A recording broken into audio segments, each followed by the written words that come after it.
Secretary General, Excellencies, distinguished delegates, ladies and gentlemen, I'm honored to address you today as President of the 74th session of the United Nations General Assembly. Distinguished delegates, I'm grateful, ladies and gentlemen, member states for the confidence reposed in me and assure you of my commitment to upholding the ethics of the office of the President of the General Assembly and the principles in the United Nations Charter. I thank former President Maria Fernanda Espinosa Garces for her excellent stewardship and tireless efforts in guiding our work during the 73rd session. I'm also grateful to Secretary General for his leadership and commitment to the United Nations and its ideals. In preparing to take office, I had interacted with you all, and I am grateful for the input you made to better frame and deepen our vision statement, which is owned by us all. It is now time for the implementation of our plans, and I will count on you for continued support. Our vision statement focused on the implementation of the SDGs, particularly poverty eradication, zero hunger, quality education, climate action, and inclusion. Accordingly, I will, with your kind support and guidance, pay close attention to the effective implementation of inherited mandates and the following priorities which I initiated in my vision statement and at the dialogue with member states prior to my election. Promotion of peace and security, particularly conflict prevention. I'll collaborate and coordinate with the Security Council, the Secretariat, to ensure that greater attention is paid to prevention rather than reaction to full-blown conflict. I will also advocate for effective early detection and warning systems, as well as mediation, negotiation, and peaceful settlement of ongoing conflicts. I will work to engender cooperation that address drivers of conflict such as poverty, exclusion, and illiteracy. Increase partnerships for the implementation of Sustainable Development Goals, particularly poverty eradication, zero hunger, and quality education.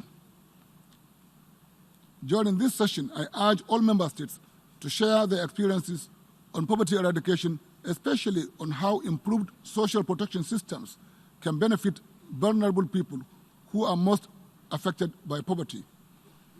I request you all to focus on how best to strengthen the UN system to ensure that the most vulnerable escape the debilitating web of poverty and hunger through sharing of knowledge on sustainable food production systems, resilient agricultural practices, availability of productive and affordable agricultural machinery, and expansion of entrepreneurial capacity.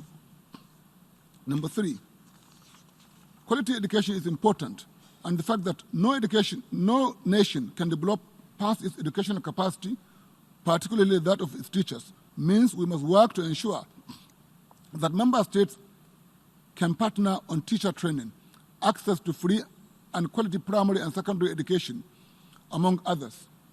In some communities, the need is construction of schools, while in many others it is safety of students. We must devise means to attend to the educational needs of all. Number 4, climate change remains a key issue in development, and we must tackle its causes and the repercussions. The recent emergencies in the Bahamas, Mozambique, and the Sahel region, among others, remind us of the urgency of strengthening global action, and we must find a way to strengthening that action to tackle climate change. Number 5, accentuating inclusion, particularly starting from our organization, is important. We must continue to ensure that the rights and empowerment of youth, women, and the disabled around the world is prioritized. Without doubt, we need to forge partnerships to accelerate the implementation of the SDGs and diligently work to find innovative ways of improving financing gaps. Excellencies, in 1 week, our heads of state and government will gather in this great hall for the general debate. In parallel, they will also devote attention to the Climate Action Summit, higher-level meeting on universal health coverage, Sustainable Development Goals Summit, the commemoration of the Convention on the Rights of the Child, the high-level dialogue on financing for development, the International Day of the Total Elimination of Nuclear Weapons, and the midterm review of the Samoa Pathway. During that week, they will deliberate on issues that are key to improving the lives of billions of people around the world and pronounce policies to accentuate development. The outcomes of the deliberations during the high-level week will guide our work during the rest of the session. Dear colleagues, we must never forget that the world looks up to the United Nations as a veritable vehicle for attaining peace and security, sustainable development, and universal rights, human rights. As the most representative deliberative body of the United Nations, the General Assembly needs to redouble its efforts to bridge gaps and act for the common good of the people we serve, particularly as we prepare for the celebration of the 75th anniversary of the organization, and in line with the far-sighted vision of its founders.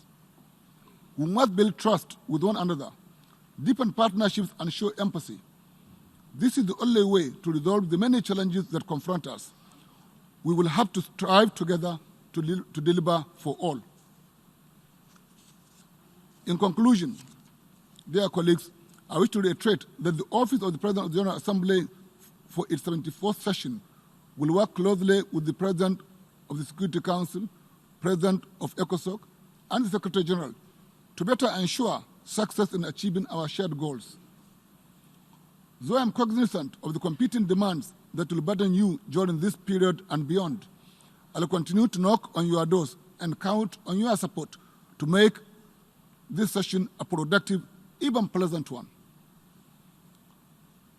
This was what each and every delegation has assured me they will do.